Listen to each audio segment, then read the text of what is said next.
Okay, so now that we have our raw video shot and saved to the computer, we need to edit it, and we need to bring that into Premiere Pro and work with it. So when we're going to open up Premiere Pro, we're going to go to New Project up here in the left corner. When you click on it, it opens up this window, and we're going to go up here to in the left corner where it says Project Name. Let's call this Henna Tattoo Edit. Always name your clips because they're easy to get lost in. And don't just name them one, two, three, but name them very specifically so you can find them later. They pile up quick. We can either go to Create or just hit Enter. When it does that, it opens up this. This is our main desktop for Premiere Pro. We have a project window. We have a program or a sequence window. We have our timeline down here, and this is where our clips are. So right now there's no clips. We need to put clips in there. So let's go to Import Media. I know that where I put my thing, and it's Henna Raw was the video that I wanted. If I were going to select multiple clips, remember when I shot the demo, I just shot the as one long clip, and I didn't shoot individual shots, which normally I would try to, we call that shooting to edit. But in this case, I just let it roll as one long clip. So it's going to come in as one long clip as opposed to multiple clips. There would be multiple clips down here. If we double click it, it pops up into our source window with the audio and everything. Okay. I don't want to hear myself because it's going to be confusing hearing me in this recording and that recording. So I'm going to eliminate that audio. But before I do that, I'm going to show you how to adjust your audio. Down here it says drop media here to create a sequence. So let's put our sequence on our timeline. What you do is you grab it, bring it over, and drop it. Now, we have our sequence on our timeline. And I'm going to end up deleting the sequence just because the workflow that I work in, it makes it easier to understand if I delete this one. But before I do that, let's talk about the audio.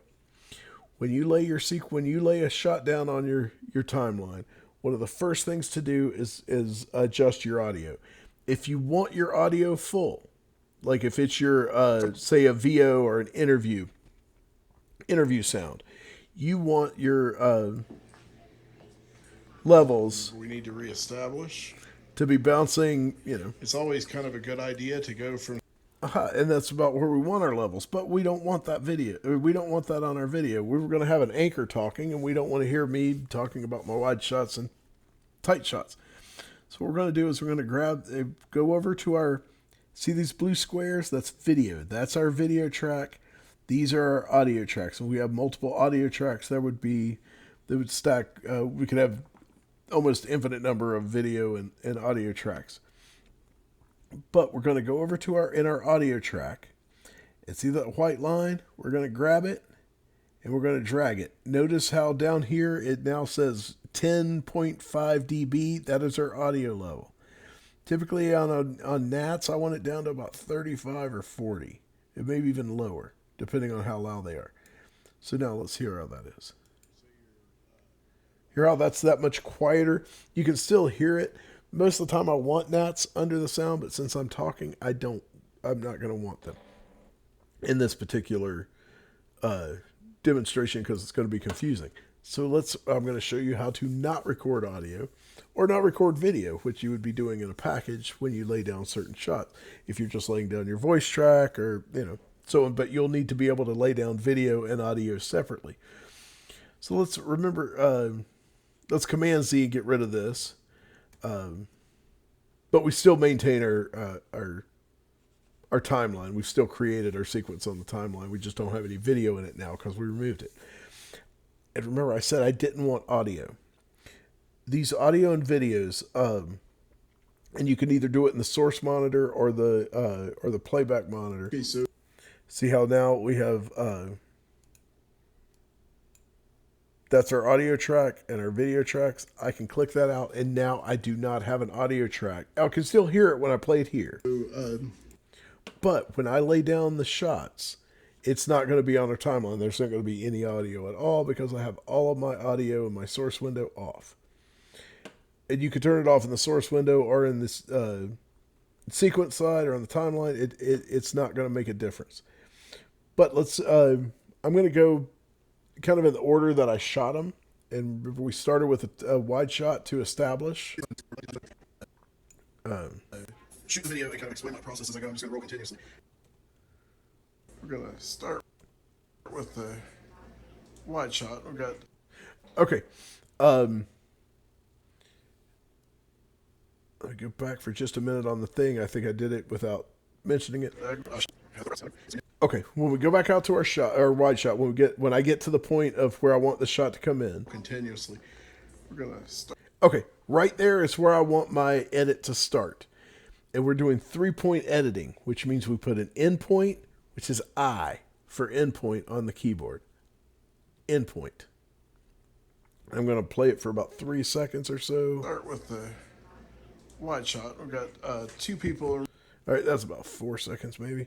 You need endpoint, you need an out point. In is I on the keyboard, out is O on the keyboard. So now we have an in and an out from that part where I drop the in to the part where I drop the out. That is what is going to be put on our timeline when I hit overwrite. We can overwrite and we can insert. And they do exactly what that says, and I'll show you how they work. Overwrite, I'm a big keyboard shortcut person. Overwrite is the period key. So that's our edit. That's the big red button is the period key. So I'm going to just hit the period key, and notice my video now is on the timeline without audio. And it is a 4-second shot because it's let me move this back a little. I'm going to stretch this out so you can see the timeline a little better, see the shot a little better in the timeline. If I can grab this little blue thing and move the cursor along the timeline. If I go to my arrow keys, if I hit the left arrow key, it goes back 1 frame. If I hit it 3 times, it goes back 3 frames. Same with the right arrow key, moves it forward. The up arrow key takes it to the beginning of the shot, and the down arrow key takes it to the end of the shot. Wherever that cursor is, that's where your video is going to drop, or that's where your video is going to be when you hit edit. So if I, forget to put my cursor, I don't have it where I want it, I'm not paying attention, and I hit the period button, suddenly I've just laid that shot down right on top of the one that I did, and we have a jump cut. Control, or on a Mac it's Command Z, Control Z on a Windows is kind of, I made a mistake, go back. It's the do-over button. So I want my cursor. Oh, well, I showed you what happens when you're overwrite just for kicks and giggles. Let's show you. If I hit the comma, there's an insert, and that is going to insert what I have in my in and outs in my source window. It's going to insert it here, and it's going to move whatever's behind this cursor. It's going to move it out of the way and stick this shot in the middle, like that. So that's what an insert edit does. But we don't want that, so let's go back to Command Z, or Control Z, depending. And I'm going to hit my down cursor to go to the end of the shot. I'm going to stretch this in a little bit just so I can see a little more of what I'm working with. Remember I said we just want. Let's go back up to our window. We've got our tight shot. And our next shot, I think, we got our wide shot to establish. I think our next shot is a tight shot. Oh, no, I went to a medium shot. Here, hurry, it would come here, And so I'm going to hit an endpoint there. and this would be our medium shot. Oh, and I'm going to go back to right before. J is backwards, K is stop, L is forward. So if you hit K and you hit L, the video moves forward. If you hit K, it stops. J, Medium. backwards. JKL editing, and it's pretty much standard on just about everything I've worked with. Once you get used to your keyboard shortcuts, you really start to rely on them. So I'm going to hit J and go back to find where I. Okay, let's do this in where I walk in. Then we come here, Okay, yeah, I kind of smooth it out there. That's where my shot's going to start. So I'm going to hit endpoint. and this would be our medium shot. Oh, and I'm going to go back so it's not that movement's out. Okay, just so the shot is steady. We always want the steadiest shots we can get. And I'm going to hit overwrite. Notice I just dropped it right onto the timeline right after that sequence. Let's go to our next. I'm not going to go back out to that reestablishing shot because I want to go to that tight shot first. Shot just for variety. Okay. Hit the period, drop it right on the end again. Because a reaction shot is of the. I'm going to go back just before she raises her eyes up. Okay. So let's go back to the beginning of that clip. From the action, which also would work as a reaction shot. Okay. Drop that down on the timeline with the period, and then we go to our next one. Here we go. Again, As soon as I get the smooth shot. another cut away. Okay. In and out. Edit. And let's go to a tight shot. In. A super tight shot. Out. Edit. Here's a reversal. Shot from the other side. In.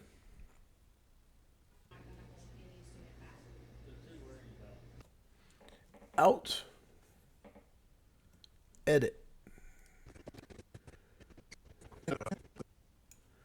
And we go back out to a then we're going to reestablish again with a live shot for our last shot. And then another wide shot to end it. Okay. Now, and we're going to drop that right in. We hit the period on the edit. And I came in and got that super tight shot, remember?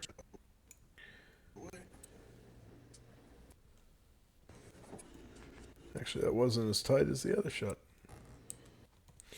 Okay, so I want to stick this in the middle somewhere. All right.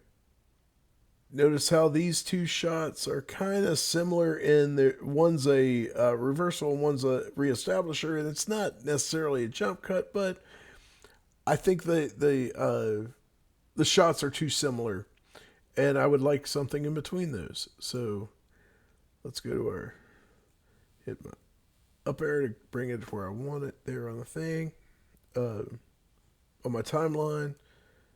Oh, that was where I wanted it. We're gonna hit.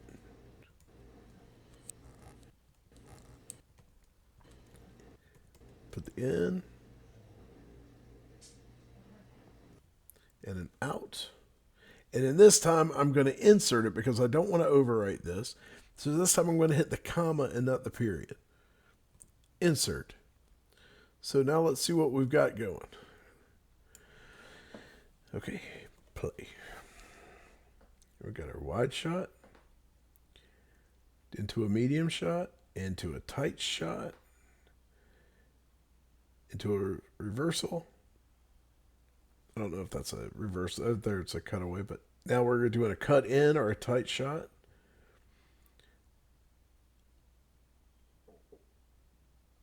Now notice how by making the edit so different, the shot's so different in the edit, your mind isn't bothered by the changes, and it just kind of accepts it as kind of the way it would watch. Let's play it again. Make sure there's no jump cuts or make sure there's no flash frames or some weird audio. And I don't hear anything. I don't see anything.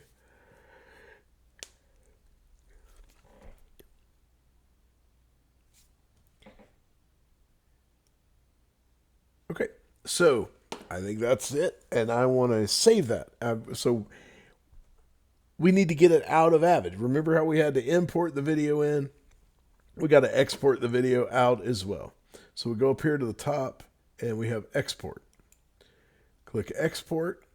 There's file name. I don't want it called raw. I want it called edit.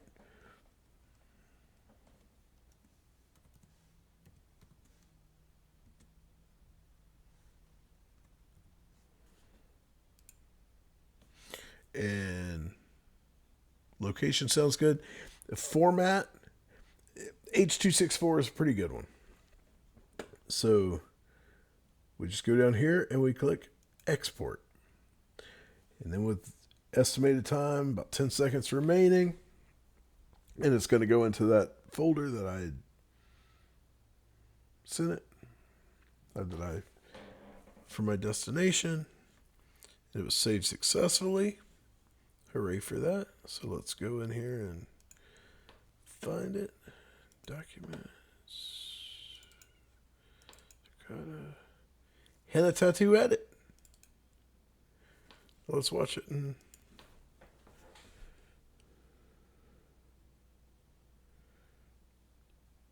that is just kind of a brief overview on how to edit. If you have any questions, ask me and call me if you need me, and I hope this helps.